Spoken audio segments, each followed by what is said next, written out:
Hello दोस्तों, TCS या इन्फोसिस दोनों का डिविडेंड रिव्यू हम इस वीडियो में करने वाले हैं 2025 में। दोस्तों अब देखिए, जब हम दोनों कंपनीज की बात कर रहे हैं, दोनों आईटी सेक्टर से हैं और जो पहला डेटा हम देखेंगे मार्केट कैप का डेटा। तो यहां आप देख सकते हैं जैसे टीसीएस का, अगेन जब ये वीडियो बना रहा हूं अलग अलग टाइम में अलग अलग एम कैप हो सकता है, अभी फिलहाल 12.4 लाख करोड़ का है दोस्तों, तो टॉप की कंपनीज में से है।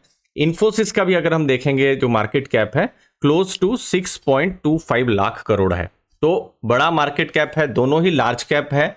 और दोनों अगर हम निफ्टी की अगर बात करते हैं दोस्तों, ठीक है, तो टीसीएस का जो वेट है 8वें नंबर पर है और 3.46% है। इन्फोसिस का 4th हाईएस्ट वेट है 5.31% में।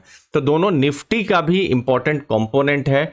और साथ साथ में जो डिविडेंड अपॉर्चुनिटीज इंडेक्स है, जो डिविडेंड का लगभग 50 कंपनीज है, उसका एक इंडेक्स बना हुआ है, तो वहां पर आप देखेंगे सेकंड और थर्ड हाईएस्ट कंपनीज ये दोनों है। देखिए टीसीएस का वेट है 9.96%, इन्फोसिस का है 9.74%। ठीक है, अब इतने बड़े इंडेक्स ने जगह दी है दोनों को और दोनों को ज्यादा वेट दिया है डिविडेंड पर, तो डिविडेंड एनालिसिस बनता ही है। और उसके लिए दोस्तों एक इंपॉर्टेंट डेटा आने वाला है, और वो कब आने वाला है? टीसीएस के केस में अप्रैल 10 और इन्फोसिस के केस में अप्रैल 17। ठीक है, दोनों डेट को आप नोट करके रखिए, क्योंकि उस दिन Q4 और फाइनल रिजल्ट्स भी आने वाले हैं और फाइनल डिविडेंड का भी यहां पर अनाउंसमेंट है, हमको और इंफॉर्मेशन यहां पर पता चलेगी दोस्तों।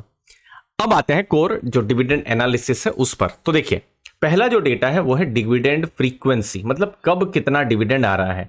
तो टीसीएस के केस में आप देखेंगे पिछले कुछ सालों से जो डिविडेंड है वो क्वार्टरली आता है। जैसे अभी ऑलरेडी Q1, Q2, Q3 तीन रिजल्ट आ चुके हैं और तीनों के केस में डिविडेंड जो है हमको देखने को मिला है, वो मैं आपको बताऊंगा थोड़ी देर में। ठीक है, इन्फोसिस का कैसा है? उनका डिविडेंड साल में, मतलब जो फाइनेंशियल ईयर है उसमें 2 बार आता है। एक बार Q2 के रिजल्ट के बाद, Q2 का रिजल्ट जनरली कब आता है? अक्टूबर के समय में आता है।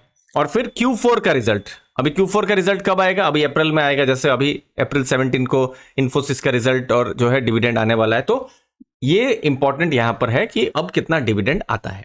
ठीक है, अब किस तरीके का टीसीएस का इस साल का डिविडेंड रहा है? तो एक यहां पर स्पेशल डिविडेंड अभी जनवरी, मतलब Q3 के समय 66 रुपीज का आया है। ठीक है, लेकिन अगर आप Q1 में देखेंगे 10 रुपीज, Q2 में 10 रुपीज और Q3 में भी 10 रुपीज, तो 30 रुपीज डिविडेंड।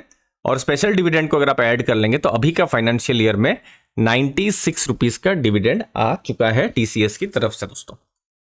अब आते हैं इन्फोसिस का डिविडेंड। अब इन्फोसिस के केस में देखेंगे अगर आप, तो ये अक्टूबर मतलब Q2 के समय में कितना 21 रुपीज का इंटरिम डिविडेंड आ चुका है। अब लास्ट ईयर की बात करें तो यहां पर भी एक स्पेशल डिविडेंड आया हुआ था, कितना 8 रुपीज का, और इंटरिम डिविडेंड फाइनल डिविडेंड मिला के कितना था 38 रुपीज था। लेकिन अगर आप स्पेशल डिविडेंड भी अगर आप ऐड कर देते हैं तो टोटल डिविडेंड कितना हो जा रहा है 46 रुपीज का। अब स्पेशल डिविडेंड देखिए, हर कंपनी का ऐसा नहीं होता है कि हर साल में आएगा ही, स्पेशल होते हैं 2 साल 3 साल 5 साल में। अभी कंपनी अपने कोई भी एक माइलस्टोन पूरा हो तो स्पेशल डिविडेंड करती है या कोई इवेंट पर करती है, बट जनरली इंटरिम और फाइनल डिविडेंड यहां पर रहता है। तो 38 और 46 इंक्लूडिंग स्पेशल डिविडेंड आया था इन्फोसिस के केस में दोस्तों। कंसिस्टेंसी की अगर हम बात करें तो कैसा है? दोनों ही केस में कंसिस्टेंसी देखने को मिली है। जैसे टीसीएस के केस में क्वार्टरली डिविडेंड यस कंसिस्टेंट देखने को मिला है, इन्फोसिस के केस में Q2 और Q4 उस समय में डिविडेंड, तो वो कंसिस्टेंसी हमको दोनों ही कंपनीज में देखने को मिल रही है दोस्तों। अब यील्ड, अब देखिए यील्ड में एक चीज हमको समझना है कि अलग अलग प्राइस में डिफरेंट यील्ड हो सकती है। ठीक है, अभी मान लीजिए किसी के पास इन्फोसिस मान लीजिए बहुत साल पहले 700-800 में हो तो उनके लिए यील्ड ज्यादा हो सकती है।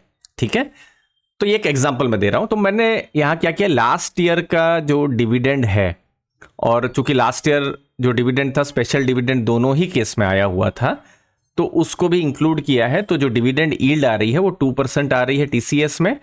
लास्ट ईयर डिविडेंड था 73 रुपीज का। इन्फोसिस के केस में लास्ट ईयर 46 रुपीज था। एक्चुअली 38 + 8 46 जो हमने समझा 3% यील्ड थी। बट यील्ड का डेटा इतना ज्यादा मे बी एक्यूरेट नहीं हो सकता है, क्योंकि अलग अलग दिन में अलग अलग प्राइजेस होते हैं। तो ये ध्यान में आपको हमको रखना है।